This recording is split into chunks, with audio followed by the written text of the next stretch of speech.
مانے نہ کبھی کہ مد ہے ہر جزر کے بعد، دریا کا ہمارے جو اترنا دیکھے، اور اے خاصا خاصان رسول وقت دعا ہے، امت پہ تیری یہاں کے عجب وقت پڑا ہے، وہ دین کے جو بڑی شان سے نکلا تھا وطن سے پردیس میں، وہ آج غریب الغربا ہے۔ تو جس بچے نے بچپن میں یہ سنا، بلکہ اپنے ماں باپ سے سنا، بلکہ اپنے سارے آبا و اجداد یہی سناتے آئے اور مرثیہ ہی پڑھتے رہے، روتے ہی رہے، آج فلسطین میں یہ ہو گیا، آج کشمیر میں یہ ہو گیا، آج ایریٹریا میں یہ ہو گیا، آج بوسنیا میں یہ ہو گیا، آج ہندوستان میں یہ ہو گیا، آج بنگال میں یہ ہو گیا، تو ہمیں کدھر عروج ملنا ہے؟ یہ ہماری رات ہے، اب ہمیں ہمارا دن واپس نہیں آنا۔ تو اللہ نے اس میں ایک اصولی بات اسی سورہ انبیاء کے شروع میں بیان فرمائی، وَمَا خَلَقْنَا السَّمَاءَ وَالْأَرْضَ وَمَا بَيْنَهُمَا لَاعِبِينَ، لوگوں میں نے نہیں بنایا آسمان اور زمین اور جو کچھ ان کے مابین ہے کھیلنے کے لیے نہیں بنایا، یہ بامقصد تخلیق ہے۔ اگر خیر و شر کا کوئی نتیجہ نہ نکلے اور شریر لوگ ہی غالب رہیں تو پھر یہ کھیل ہو گیا، پھر سچائی کی کیا حیثیت ہے، امانت کی کیا حیثیت ہے، دیانت کی کیا حیثیت ہے؟ پھر یہ ساری بیکار کی باتیں ہیں۔ تو یہ میں نے آسمان اور زمین کھیل کے لیے نہیں بنائے۔ لو اردنا ان نتخذ لہوا، اگر ہم ارادہ کرتے کہ کوئی کھیل کھیلیں تو ہم اپنے پاس کھیل لیتے، اتخذناہ من لدنا، اپنے پاس کھیل لیتے، ان کننا فاعلین، اگر ہم ایسا کرنے والے ہوتے، یعنی ہم ایسا کرنے والے ہیں نہیں، بالفرض محال اگر ہمیں کوئی کھیل کھیلنا ہوتا، اتنی بڑی مخلوق پیدا کرنے کی ضرورت نہیں تھی، اپنے پاس کوئی کھیل کھیل لیتے۔ یہ کوئی کھیل نہیں ہے جو ہم نے کھیلا، بے مقصد تخلیق نہیں ہے۔ یہ جو آپ کو سمجھاتے ہیں نا کہ آپ بندر سے بنے ہیں، یہ بات اتنی بری شاید نہ ہو کس سے بنے ہیں، آج بھی جس شے سے ہم بنتے ہیں کوئی اچھی شے نہیں ہے۔ اصل مسئلہ کیا، وہ کیا بتانا چاہتے ہیں؟ آپ کو کسی نے بنایا نہیں، خود بن گئے ہو، یہ بات بہت بری ہے۔ اصل گمراہی یہ ہے کہ کسی خدا نے نہیں بنایا، کوئی خالق نہیں ہے، یہ ایک حادثہ ہے، یہ کائنات ایک دھماکہ ہوا، بگ بینگ، بڑا سارا دھماکہ ہوا، اس دھماکے سے ایک نظام وجود میں آ گیا۔ ہمارے ہاں دھماکہ ہوتا ہے نظام خراب ہو جاتا ہے،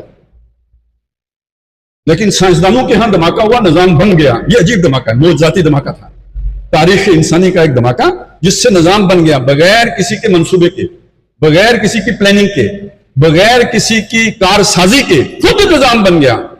باقی ہمارے ہاں تو خود کچھ پھٹتا ہے، خود بھی مر جاتا ہے، آس پاس بھی سارے مر جاتے ہیں، سارا نظام بکھر جاتا ہے۔ اور نظام بننے کے بعد گنگا الٹی بہنا شروع ہو گئی۔ پہلے دھماکے سے نظام بنا کرتا تھا، اب دھماکے سے نظام پھٹا کرتا ہے۔ تو آج کی سائنس تو یہ کہتی ہے دھماکہ ہوتا ہے تو نظام پھٹ جاتا ہے، تب کی سائنس یہ کہتی ہے کہ اس دھماکے سے نظام بن گیا۔ یہ تو قرآن بتاتا ہے نا، دھماکے سے نہیں، دھماکہ ہوا ہے، ضرور ہوا ہوگا، بلکہ اسی سورہ انبیاء میں ذکر ہے کہ الم یر الذین کفروا ان السماوات والارض کانتا رتقا ففتقناہما، یہ کافر دیکھتے نہیں ہے کہ آسمان اور زمین ملے ہوئے تھے، ہم نے انہیں پھاڑا ہے، تو پھٹے ہیں، پھاڑنے والا ہم ہیں، خود نہیں پھٹے۔ یہ بات سمجھنے کی ہے۔ فعال جو ہے اس کے پیچھے، فاعل جو ہے وہ اللہ کی ذات ہے۔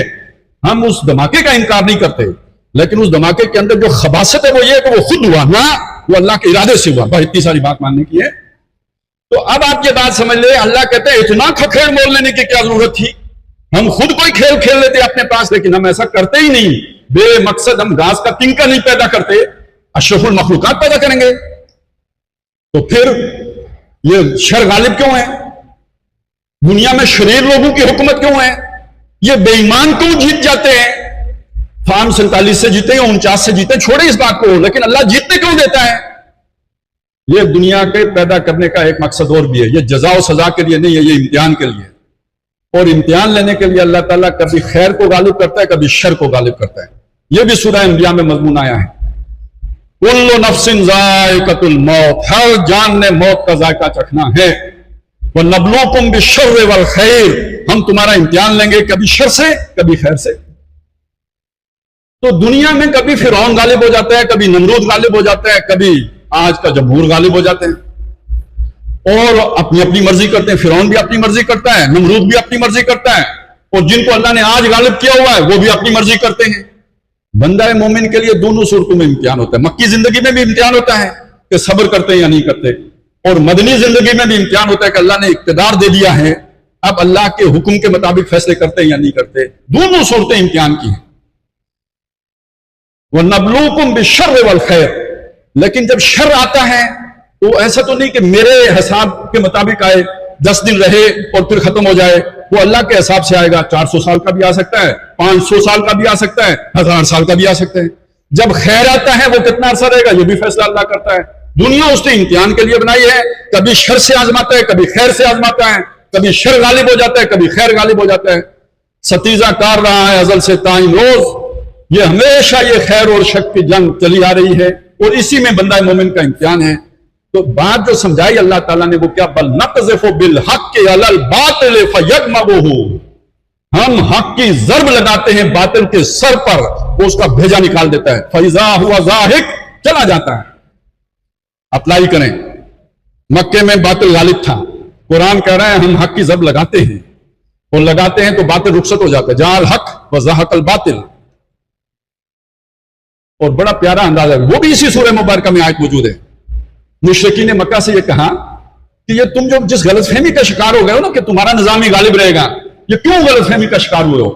بل متعنا ہؤلاء وآباءہم، ہم نے ان کو بھی دنیا کا ساز و سامان دیا، دولت دی، اقتدار دیا، ان کے آبا کو بھی دیا تھا. یعنی پوری نسلوں سے چلا آ رہا ہے یہ سلسلہ. اس سے انہیں یہ لگا کہ یہ ہمیشہ جو ہے نا انہی کا اقتدار قائم رہے گا، کیونکہ دادا بھی اقتدار میں تھے، پردادا بھی اقتدار میں تھے، نسلوں سے کھاتے آ رہے ہیں. بل متعنا ہؤلاء وآباءہم حتی طال علیہم العمر، ایک لمبی مدت ان کے اوپر گزر گئی اور یہ اپنی عیاشیوں میں پڑ رہے ہیں. اب یہ آنکھیں کھولیں اور ایک بات دیکھیں. کیا بات ہے؟ افلا یرون، کیا یہ دیکھتے نہیں؟ ان الارض ناتی، ہم زمین کو لے کے آ رہے ہیں، ننقصھا من اطرافھا، اس کے کناروں سے سپیڑتے ہوئے آ رہے ہیں. کیا مطلب؟ یعنی جسے ہم کہتے ہیں کسی کے پاؤں کے نیچے سے زمین کھینچ لینا، جیسے قالین کھینچ لینا. اس زمین پر تمہارا اقتدار تھا، اگر تم آنکھ کھول کے دیکھو تو اس اقتدار کو ہم کمزور کرتے چلے آ رہے ہیں. آپ میں سے جو لوگ تصور کر سکتے ہیں یا سوچ سکتے ہیں، میں ان کے سامنے یہ بات رکھنا چاہتا ہوں. جب 1989 میں USSR ختم ہو گیا، آپ کو کوئی اندازہ ہے کہ امریکہ کا غرور اور تکبر کس آسمان پر تھا؟ وہ کوئی 7ویں آسمان سے بھی اوپر تھا. پھر جب 2001 میں 9/11 ہوا تو اسی غرور اور تکبر میں پوری دنیا پر چڑھ دوڑا، خاص طور پر مسلم دنیا پر تو وہ اس نے اسے کوئی اہمیت ہی نہیں دی. آج اس امریکہ کی کیا حالت ہے؟ آج اتنا طاقتور ہے. آج اس امریکہ کی ان کے مقابلے میں چائنا کھڑا ہو گیا ہے، چائنا کے ساتھ جا کے روس کھڑا ہو گیا ہے. امریکہ کے جو یہاں اتحادی بنے تھے امریکہ کا چڑھتا سورج دیکھ کر، اب وہ ذلیل ہوتے پھر رہے ہیں دنیا میں، کوئی انہیں گھاس ڈالنے کے لیے تیار نہیں، زبردستی کی جھپیاں مارتے ہیں. تو کیا تمہیں نظر نہیں آتا ہم زمین کو لپیٹتے لا رہے ہیں واپس؟ امریکہ کے اقتدار کا سورج غروب ہوتا نہیں دیکھ رہے ہیں.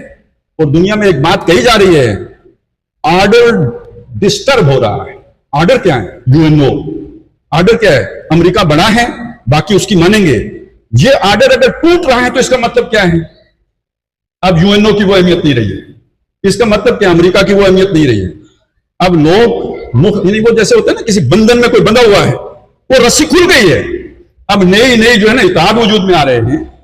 اور کل جو آنکھ اٹھا کے نہیں دیکھتے تھے آج وہ آنکھیں ملا کر بات کر رہے ہیں. تو افلا یرون انا ناتی الارض ننقصھا من اطرافھا، کیا وہ دیکھتے نہیں کہ ہم اس زمین کو لپیٹتے لا رہے ہیں واپس؟ اب وہ نشانی سمجھ آئی. ان فی ھذا لبلاغا لقوم عابدین، جو اللہ والے ہیں ان کے لیے اس میں بہت بڑی نشانی ہے، بہت بڑی ابلاغ ہے، بہت بڑا اعلان ہے. یہ ہے وہ جو بظاہر ہمیں بہت مایوسی نظر آتی ہے، حقیقت کیا ہے کہ اللہ تبارک و تعالیٰ اس شر کو ختم کر رہے ہیں. آنے والا دور خیر کا دور ہے. اور یہ بات دیکھیں کتنے اہتمام سے اللہ نے فرمائی کہ ہم نے زبور میں لکھ دی تھی. وَلَقَدْ كَتَبْنَا فِي الزَّبُورِ، زبور میں لکھا. زبور کس پہ نازل ہوئی؟ داؤد علیہ السلام پر. وہاں یہ اللہ نے پیشن گوئی کر دی تھی، زمین کے وارث میرے نیکوکار بندے بنیں گے.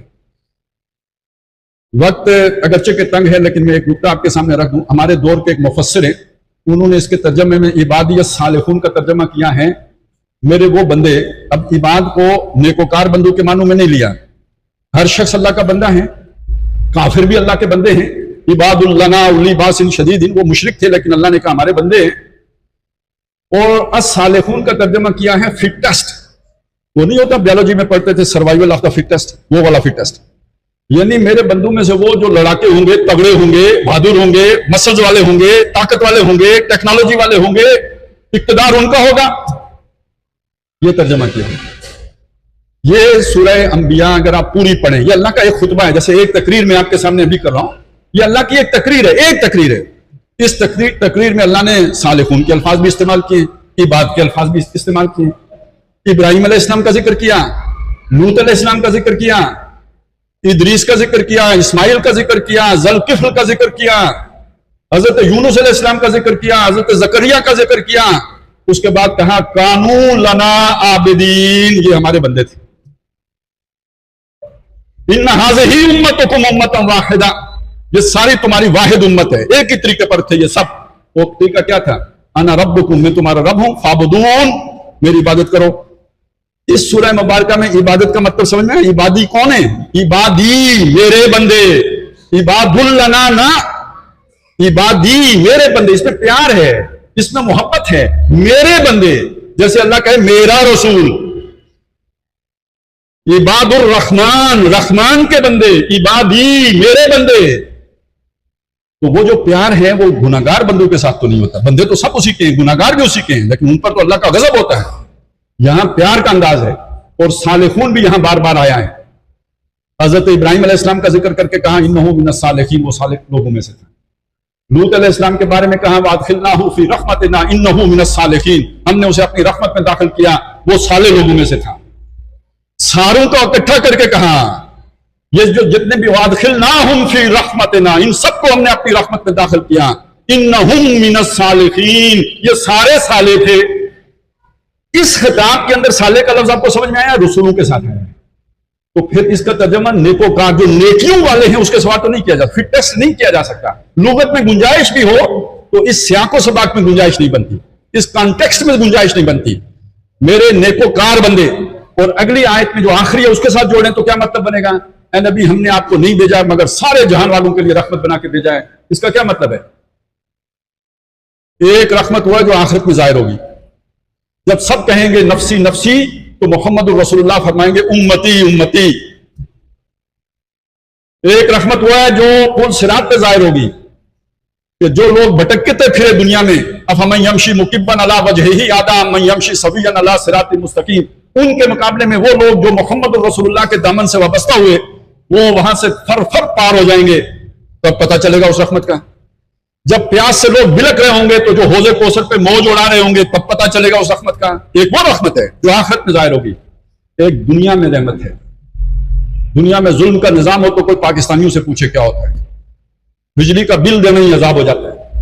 اور اس سے یہ نہیں ہوتا کہ کوئی ریاست چلتی ہے، کوئی اسلحہ خریدا جاتا ہے، کوئی اس سے دشمن کا مقابلہ کیا جاتا ہے. نہیں، اس سے ایک خاص مخصوص طبقہ عیاشی فرماتا ہے. اس ظلم کو دیکھ کے جہاں عدل ہو، آپ سوچیں کتنی بڑی رحمت ہے. جہاں پائی پائی کا حساب ہو، جہاں خلیفہ وقت یہ کہے کہ میں اپنے اوپر صرف اتنا ہی خرچ کروں گا جتنا کوئی کم ترین شہری خرچ کرتا ہے اپنے خاندان کے اوپر، اس سے زیادہ میں اپنے لیے نہیں لوں گا. جہاں کوئی بیمار پڑے تو خلیفہ کہے میری ذمہ داری اپنی بیوی کو لے کے آئے کہ بھئی یہ زچہ بچہ کا کیس ہے، یہ تم نپٹاؤ کیونکہ میں ان کا رکھوالا ہوں. جہاں ماں بچے کا دودھ چھڑانا چاہے اس لیے کہ دودھ چھوٹے گا تو ریاست وظیفہ دے گی، اس سے پہلے وظیفہ نہیں دے گی، تو بچہ رو رہا ہے، خلیفہ پوچھے بچہ کیوں رو رہا ہے؟ دودھ چھڑا رہی ہوں. دودھ کیوں چھڑا رہی ہوں؟ تاکہ وظیفہ ملے. آج تو پولیس والا کہے گا اچھا حکم کی خلاف ورزی کر رہی ہے، چلو ایف آئی آر کاٹو. خلیفہ وقت نے ایف آئی آر نہیں کٹوائی، اس نے جا کے اپنا آرڈیننس بدلا. اس نے کہا کل سے جو بچہ جو ہی پیدا ہوگا اس کا وظیفہ جاری ہو جائے گا تاکہ ماں کو دودھ میں چھڑانا پڑے.